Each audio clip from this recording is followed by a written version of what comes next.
And as long as people continue to see themselves as separate from everything else, they lend themselves to being completely enslaved. The men behind the curtain know this, and they also know that if people ever realize the truth of their relationship to nature and the truth of their personal power, the entire manufactured zeitgeist they prey upon will collapse like a house of cards.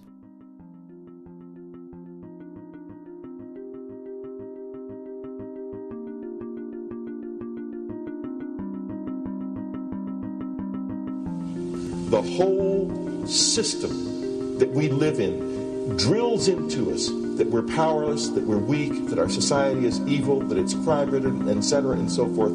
It's all a big, fat lie. We are powerful, beautiful, extraordinary.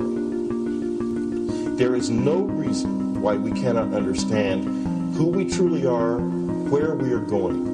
There is no reason why the average individual cannot be fully empowered. We are incredibly powerful beings.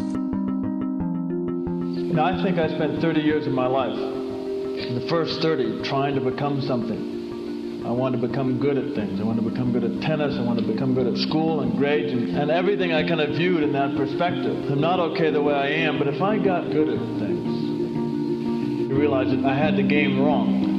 The game was to find out what I already was.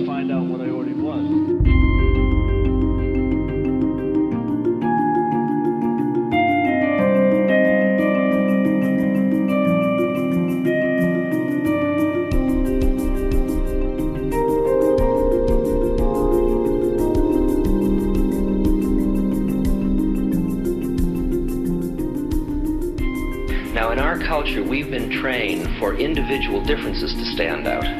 So you look at each person, immediately it is brighter, dumber, older, younger, richer, poorer, and we make all these dimensional distinctions, put them in categories and treat them that way. And we get so that we only see others as separate from ourselves in the ways in which they're separate. And one of the dramatic characteristics of experience is being with another person and suddenly seeing the ways in which they are like you, not different from you, and experiencing the fact that which is essence in you and which is essence in me is indeed one.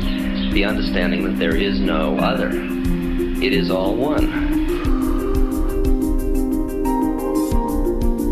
And I wasn't born Richard Albert, I was just born as a human being, and then I learned this whole business of who I am and whether I'm good or bad or achieving or not. All that's learned along the way.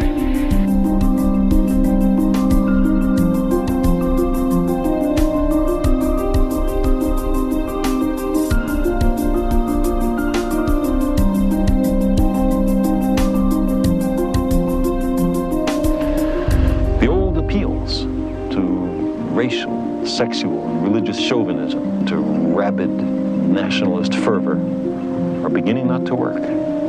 A new consciousness is developing which sees the earth as a single organism and recognizes that an organism at war with itself is doomed.